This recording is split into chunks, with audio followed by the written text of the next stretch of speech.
Hello मेरे drama lover दोस्तों, आप लोगों का स्वागत है मेरे चैनल NNK ड्रामा नैरेटर पर। आज हम लोग न्यू चाइनीज़ ड्रामा का हिंदी एक्सप्लेनेशन देखेंगे।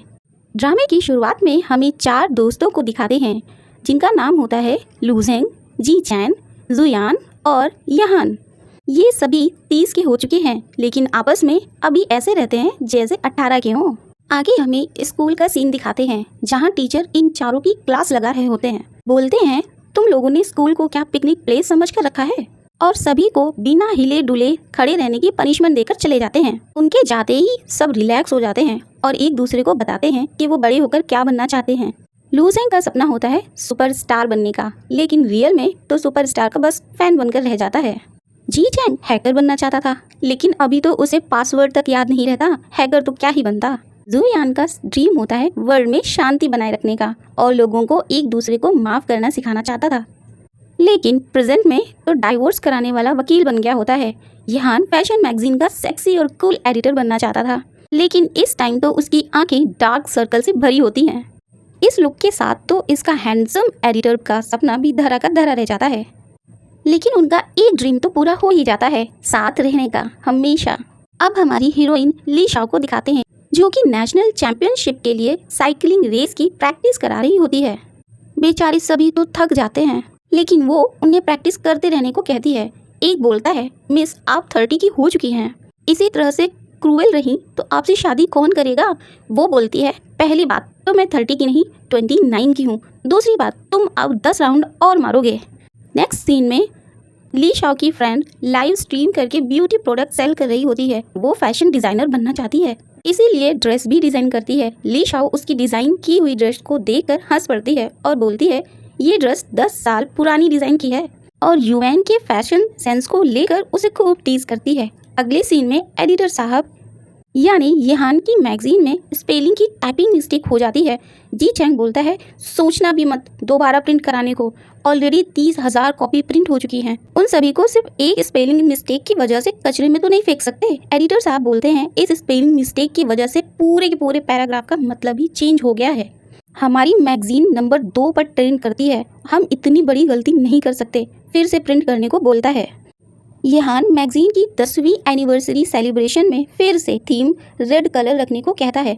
जी चैंग बोलता है, हर साल एक ही कलर की थीम बोरिंग लगती है। यहान कहता है, हमारी मैगजीन का फ्रंट पेज ही रेड है, इसलिए थीम भी रेड ही होगी।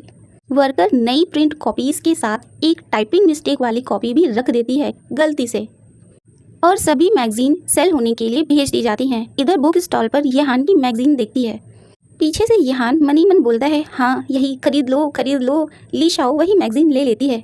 वो काउंटर पर जाती है पेमेंट करने के लिए। लेडी बोलती हैं, आप मेंबरशिप कार्ड ले लीजिए तो आपको अच्छा डिस्काउंट भी मिलेगा। वो उससे डिटेल मांगती हैं। जब लेडी देखती है कि ली शाओ 29 की है तो उसकी फैमिली के लिए भी कार्ड बनवाने को बोलती है, तो वो बताती है कि वो अभी तक अनमैरिड है। लेडी बोलती है, अब तुम यंग एज में तो हो नहीं, तुम्हें जल्द से जल्द शादी कर लेनी चाहिए। ये सुनकर ली शाओ को गुस्सा आ जाता है और वो कार्ड लेने से मना कर देती है। बिना चेंज लिए वहाँ से चली जाती है। ये बात यहान को भी बुरी लगती है और वो भी बोलता है, मुझे भी आपका मेंबरशिप कार्ड नहीं चाहिए। कॉफ़ी कैफ़े में यहान एक मैगजीन को उठाकर पढ़ने लगता है। वहीं ली शाओ भी फ़ोन पर जी चैंग से सेल्स वूमेन की सारी बातें बता रही होती है और बहुत गुस्से में होती है। जी चैंग डिनर के लिए उसे लोकेशन सेंड करता है। रास्ता तो 15 मिनट का था, लेकिन वो बोलती है, मैं 10 मिनट में पहुँच जाऊँगी। ली शाओ तो कुछ ज़्यादा ही एक्साइटेड थी। रेस्टोरेंट में जी चैंग ली शाओ को मैगजीन की 10th एनिवर्सरी का इनविटेशन कार्ड देता है। यहाँ हमें पता चलता है जी चैंग ली शाओ का क्रश है। वो तो इस डिनर को डेट समझती है। उसे लगता है कि जी चैंग उसे प्रपोज करने वाला है, लेकिन जी चैंग तो उसका सपना ही तोड़ देता है, ये बोलकर कि वो उसके लिए पार्टी में बॉयफ्रेंड ढूंढने में हेल्प करेगा। जी चैंग बताता है, पार्टी की थीम रेड कलर है। वो बोलती है, मगर मेरे पास रेड ड्रेस तो है नहीं। वो बोलता है, कोई बात नहीं, कोई भी एक चीज़ जो रेड होगी तो भी चलेगा। ली शाओ कहती है, तो फिर मैं ढेर सारा ब्लश लगाकर अपना चेहरा ही लाल कर लूँगी, ये चलेगा क्या? जी चैंग तो उसकी बात पर हंसने लगता है और बोलता है, ली शाओ तुम सच में बहुत फ़नी हो। यहान मैगजीन पढ़ रहा होता है, तभी उसी मैगजीन का एडिटर आता है। इसकी मैगजीन नंबर 1 पर होती है और यहान को उससे सीखने की एडवाइस देने के साथ साथ नंबर 2 पर होने का ताना भी मार देता है। इधर ली शाओ पार्टी के लिए तैयार हो रही होती है। कुछ लाल ना मिलने पर वो अजीब से लाल ग्लव्स ही पहन लेती है। उसकी फ्रेंड बोलती है, क्या तुम वहाँ बर्तन धोने जा रही हो?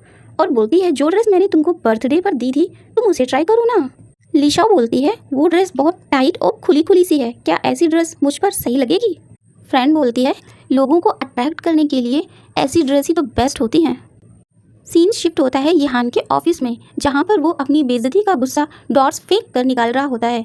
जी चैंग पूछता है इसे क्या हुआ? वो बताता है कि उसकी बहस हुई है। जी चैंग बोलता है तब तो तुम ही जीते होंगे। लूजिंग बोलता है अगर ये जीता होता तो ऐसा मुंह लेकर बैठा होता क्या? जी चैंग समझ जाता है कि इसकी बहस इसके राइवल बाइशा से हुई है।